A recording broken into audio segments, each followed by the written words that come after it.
Queridos, a paz do Senhor, sejam bem-vindos a mais um resumo de aula. Nesse vídeo nós iremos resumir a lição 5, que tem como título A Dessacralização da Vida no Ventre Materno. Se você ainda não é inscrito no nosso canal, se inscreva, curta, compartilhe, ajude o nosso canal. Utilize os nossos vídeos na evangelização, enviando para uma pessoa que você conhece. E você, meu irmão, minha irmã, que já acompanha o nosso canal, verifique se sua inscrição está ativado o sininho aqui embaixo, as notificações, para ficar por dentro de todo o vídeo novo que nós postamos aqui no canal. Que Deus possa os abençoar em nome de Jesus. O textuário diz: Eis que em teu ventre conceberás e darás à luz um filho, e por-lhe-ás o nome de Jesus. Está em Lucas capítulo 1, versículo 31. Verdade prática. A concepção divina de Jesus, Cristo, sacraliza a vida no ventre materno e se opõe à cultura da morte infantil intrauterina do presente século. A leitura bíblica em classe está no Evangelho de Lucas, capítulo 1, versículos 36 ao 33, e os versículos 39 ao 45, que nós iremos comentar ao longo do nosso estudo. A palavra-chave é vida. Esta lição nós temos 3 objetivos específicos, quais sejam: primeiro, refletir sobre a divina concepção do nascimento de Jesus, demonstrando o milagre da vida e da capacidade de procriar. Segundo, identificar os traços da cultura de morte presentes em nossos dias e em suas consequências, ou melhor, e as suas consequências. E o terceiro, compreender a sacralidade da vida e a importância de a Igreja de Cristo combater toda cultura que viole os princípios da palavra de Deus. Nós iremos ver aqui nesta lição que Deus é o autor da vida e somente Ele tem o direito de tirá-la. Nós aqui vamos enfatizar, conforme a descrição do nosso estudo, da revista, 3 principais pontos a ser comentado: a concepção sobrenatural de Jesus Cristo, a apologia ideológica da cultura da morte e o conceito de sacralidade da vida no ventre materno. Nós sabemos que a Bíblia ela garante o direito à vida, porque o autor da vida a deu ao ser humano. Ninguém pode violá-la. Nós iremos para o nosso esquema resumo, lembrando que ele sempre fica disponível no final do nosso vídeo. O primeiro ponto, a concepção de Cristo. Número 1, o anúncio do nascimento. O evangelista São Lucas, ele registra no seu evangelho, no capítulo 1, o anúncio do nascimento de Jesus. O anjo Gabriel, ele vai à cidade de Nazaré visitar Maria, uma virgem desposada, ainda não estava casada com José, e entrega-lhe a mensagem do anúncio do nascimento do Salvador. Diz o texto no verso 31 que foi revelado para ela através do anjo: em teu ventre conceberás e darás à luz um filho, e por-lhe-ás o nome de Jesus. Diante desse anúncio, Maria se sente surpresa ao receber esta mensagem. E ela indaga ao anjo dizendo: como se fará isso, visto que não conheço o varão? Isto mostra a perplexidade do anúncio ou da mensagem que o nascimento do Salvador iria ser sem a participação masculina. Desta forma, Lucas ele enfatiza a virgindade da moça, conforme estava profetizada nos livros do Antigo Testamento. O profeta Isaías, no capítulo 7, versículo 14, entrega uma mensagem de Deus à casa de Davi, ao rei Acais, representando a casa de Davi, dizendo que o mesmo Senhor vos dará um sinal: eis que uma virgem conceberá e dará à luz um filho, e será o seu nome Emanuel. O significado do termo Emanuel, em algumas Bíblias que tem palavra-chave, é Deus conosco. Note que Lucas enfatiza a virgindade da moça, mostrando o cumprimento das profecias do Antigo Testamento. O número 2, a miraculosa concepção. A concepção de Nosso Senhor iria ser de forma miraculosa. Diz o texto do evangelista São Lucas que, quando o anjo entrega a mensagem a Maria, diz: Maria, não temas, porque achaste graça diante de Deus. Eis que em teu ventre conceberás e darás à luz um filho, e por-lhe-ás o nome de Jesus. Este será grande e será chamado Filho do Altíssimo, e o Senhor Deus lhe dará o trono de Davi, seu pai, e reinará eternamente na casa de Jacó, e o seu reino não terá fim. Note que o nascimento do Salvador iria ser de forma singular e miraculosa. Singular porque não existiu outro na história, nem tampouco vai existir. E miraculosa, no verso 35 diz que a virtude do Altíssimo te cobrirá com sua sombra, pelo que o santo que de ti há de nascer será chamado Filho de Deus. A mensagem que o anjo trouxe mostra e explica a forma como que o nosso Senhor iria vir ao mundo. Jesus ele iria nascer de forma miraculosa. O texto ainda enfatiza que o testemunho das Escrituras de mulheres estéreis que ficaram grávidas preparou o mundo para crer e receber o milagre da concepção do Senhor por meio da Virgem Maria. O número 3, a bênção do nascimento. Nós sabemos através da Bíblia que a vida é um milagre de Deus. Deus ele dotou o ser humano da capacidade de procriar. Isso é um milagre e uma bênção da parte de Deus, os filhos nascerem de um casal. Em Eclesiastes capítulo 11, versículo 5, diz-nos o sábio Salomão: assim como tu não sabes o caminho do vento, nem como se formam os ossos no ventre da que está grávida, também tu não sabes as obras de Deus que faz todas as coisas. O Salmo 139, versículos 15 e 16, diz-nos o rei Davi, por meio desta oração em forma de cântico: os meus ossos não te foram encobertos, quando no oculto fui formado, e entretecido como nas profundezas da terra. Os teus olhos viram o meu corpo ainda informe, e no teu livro todas estas coisas foram escritas, as quais iam sendo dia a dia contadas, quando nem ainda uma delas havia. Note que Deus ele já conhecia o salmista e via como ele estava sendo formado no útero materno. Como o sábio Salomão diz, é um mistério, ninguém sabe como é formado o corpo do ser humano no ventre materno, mas é um milagre da parte de Deus. Portanto, a gestação e sacralidade da vida no ventre da mãe são endossadas quando a Bíblia registra a gravidez miraculosa de Isabel e de Maria, conforme Lucas, no capítulo 1, os versos 34 e 36, assim nos fala. A história da concepção divina de Jesus Cristo ilustra a sacralidade da vida desde o ventre materno. Bendito seja o nome do Senhor. Segundo ponto, a cultura da morte.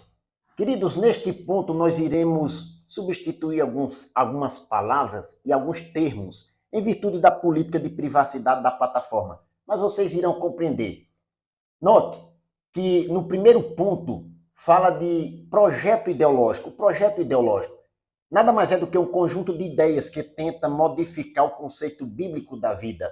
Dentre eles estão dois exemplos citados pelo nosso comentarista: o do assassinato de criança no ventre materno e também daqueles que não têm a capacidade, já estão acamados.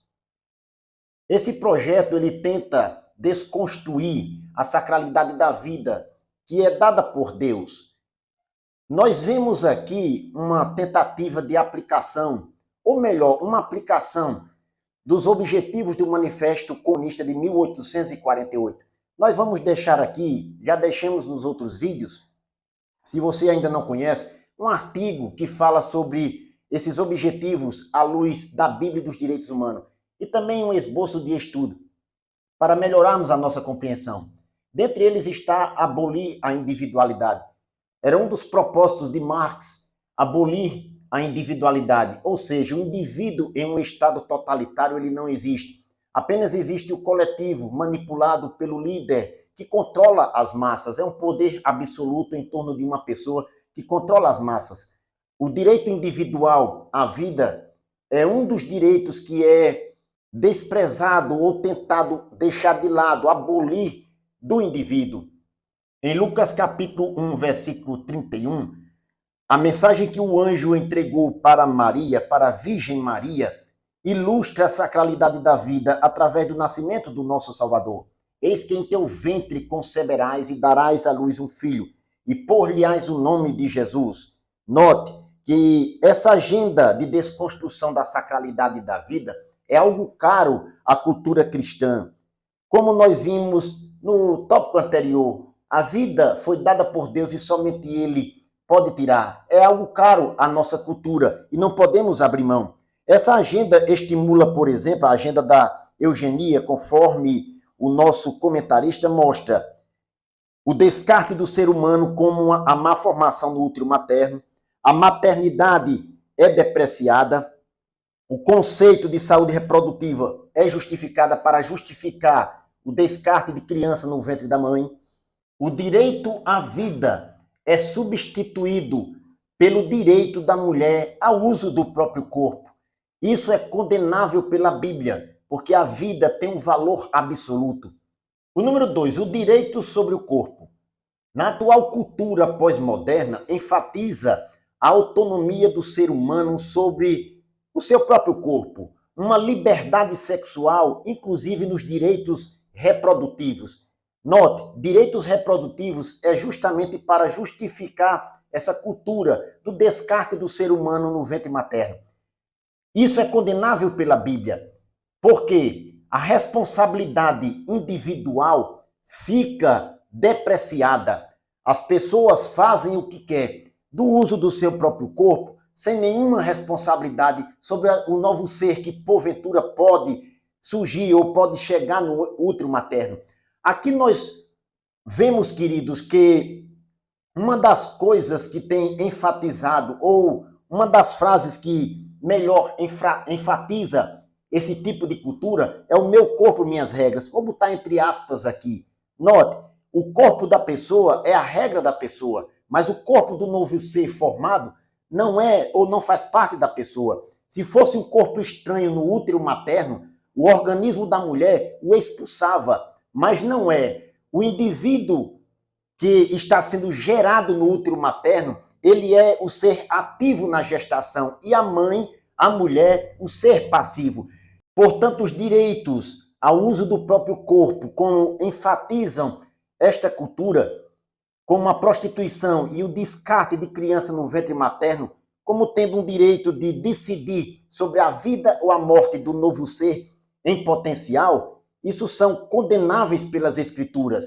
Em Efésios capítulo 5, versículo 28 e 29, nos diz o apóstolo São Paulo: assim, os maridos devem amar a sua mulher como a seu próprio corpo. Quem ama a sua mulher, ama-se a si mesmo, porque ninguém aborrece a sua própria carne, antes a alimenta e sustenta como o Senhor a igreja. Note que o corpo aqui deve ser tratado, alimentado, cuidado, da mesma forma que Cristo cuida da igreja. Nós devemos enfatizar que o corpo é algo dado pelo Senhor e devemos cuidar dele. Aqueles que aceitam a Cristo como Senhor e Salvador de sua vida, o seu corpo também faz parte ou é templo e morada do Espírito Santo e devemos cuidar dele. O número 3, a prática do descarte de criança no ventre materno. Essa prática do descarte de criança ainda em gestação é o ato de descontinuar a gestação da vida do novo ser. Essa palavra gestação, nos explica o comentarista, que vem do latim e significa o tempo em que o embrião fica no útero materno.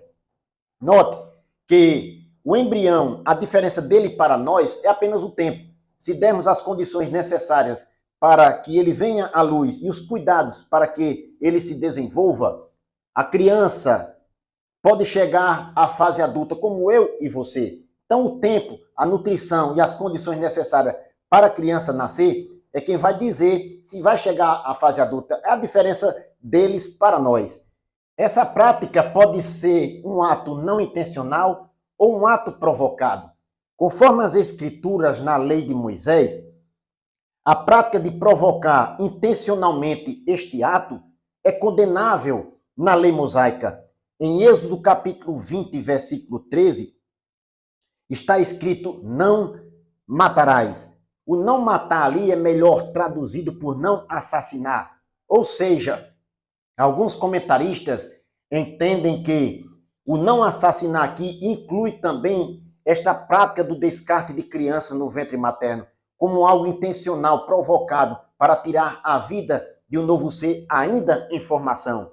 Portanto, a prática desse projeto ideológico de descartar criança ainda no útero materno, o uso do direito sobre o próprio corpo para justificar estas práticas como prostituição e o descarte de criança é condenável na Bíblia Sagrada.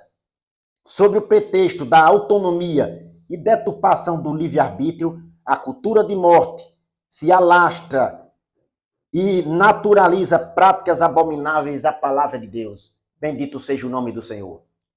O terceiro ponto, a sacralidade da vida. O número 1, a vida é inviolável. A vida humana é sagrada porque foi um ato criativo de Deus de dar vida ao ser humano. Isto garante a dignidade da vida humana como algo inviolável.